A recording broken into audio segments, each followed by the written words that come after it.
તમારું સ્વાગત છે મારા રસોડામાં। આજે આપણે બનાવીશું મેથીના ફુલાવણી ભજીયા, જે એકદમ મોટા મોટા રસોઈયા બનાવે છે પ્રસંગોમાં એવા જ બનીને તૈયાર થશે અને એકદમ સરળ ટીપ સાથે બનાવીને આપણે તૈયાર કરીશું। તો ચાલો બનાવવાનું સ્ટાર્ટ કરીએ। તો સૌથી પહેલાં આપણે લેવાનો છે મિક્સિંગ બોલ। કોઈ પણ મિક્સિંગ બોલ લઈ લેવાનો, સાથે આપણે મેજરમેન્ટ માટે આપણા ઘરનું કોઈ પણ બાઉલ લઈ શકાય। 1 કપ બેસન નાખ્યો છે, સાથે આપણે 1 કપ ભરી અને લીલી મેથી ઝીણી સમારીને નાખીશું। અડધો કપ લીલા ધાણા નાખીશું। અધકચરા વાટેલા મરી નાખીશું। મરચાંના ટુકડા નાખીશું। છીણેલું આદું અને સ્વાદ પ્રમાણે આપણે મીઠું અને હિંગ નાખીશું। ભજીયામાં હિંગની સુગંધ ખૂબ સરસ આવે છે। અને બેકિંગ સોડા આપણે નાખવાના છે થોડા।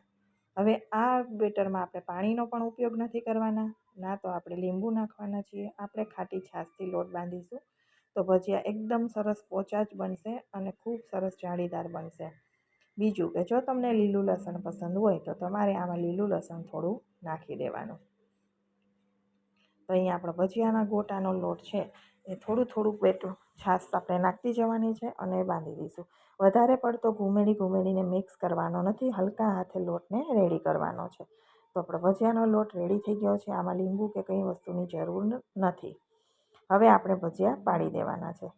આપણી ગેસની ફ્લેમ મીડિયમ રાખવાની છે। તેલ ગરમ થાય એટલે આપણે પેનની અંદર જેટલા આવે એટલા ભજીયા આપણે એની અંદર નાખી દેવાના છે।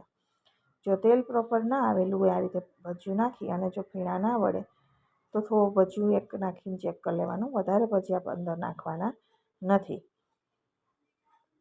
અને ગેસની ફ્લેમ મીડિયમ રાખીને તમે છેલ્લે સુધી પકાવશો એટલે બધા ભજીયા છે એ બોલ્સની જેમ મોટા થઈ જશે ફૂલીને। અહીંયા અમે પેનમાં આવ્યા એટલે નાખી દીધા અને ભજીયા પછી જેમ તળાતા જાય ને એની મેળે ઉપર સરફેસ ઉપર બધા આવી જશે। પછી આપણે એની હળવા અલગ રીતે સાઈડ ફેરવી દેવાની છે। એકસાથે કાચા ભજીયાનો લોટ ઉપરથી ફૂલતા હોય છે, તમે ફેરવો તો ચોંટી જશે ચારામાં ચોંટે નહીં એનું ધ્યાન રાખી અને સાઈડ પલટાવી દેવાની છે। થોડી વારમાં ભજીયા છે એ મોટા ફૂલીને સરસ કંદોઈ બનાવે આપણે રસોઈયા એવા જ થઈ જશે અને એકદમ સરસ પોચા અને દડા જેવા ફૂલીને મોટા થઈ જશે। અને જ્યારે ભજીયું પાકી જશે એટલે સરફેસ ઉપર તો હોય એના બબલ્સ પણ ઓછા થઈ જશે। અને બીજું કે જ્યારે તમે ભજીયાને કાચું હોય ને લ્યો ને તો તમને વજનવાળું દેખાય, પણ તળેલું ભજીયું જ્યારે તમે કાઢો ને ત્યારે એનો વેઇટ લાઇટ થઈ જાય છે, ઓછો થઈ જાય છે અને થોડુંક ઝારા સાથે અથડાય તો એનો અવાજ પણ આવે છે કે ભજીયું છે હવે તળાઈ ગયું, એટલે થોડો ક્રિસ્પી જેવું લાગે। તો અહીંયા ભજીયા આપણા તળાઈ ગયા છે અને કાઢી લઈશું। જો તમને મારી રેસીપી પસંદ આવે તો મારી ચેનલને સબસ્ક્રાઈબ જરૂરથી કરજો। વિડીયોને લાઇક અને શેર કરવાનું બિલકુલ ભૂલતા નહીં। તો એકદમ સહેલી રીતે મેં ભજીયા બતાવ્યા છે અને ખૂબ જ સરસ એવા બનીને તૈયાર થયા હતા।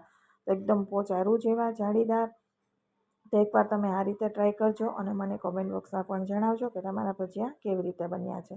અને સાથે મેં ભજીયાની જ ચટણી બનાવી છે। અમારે પહેલાં ગામડાઓમાં ભજીયા સાથે ભજીયાની જ ચટણી બનાવવામાં આવતી હતી, તો એ ટ્રેડિશનલ રીતથી મેં બનાવી છે। ફરી આવા જ નવા વિડીયો સાથે આપણે ફરી મળીશું।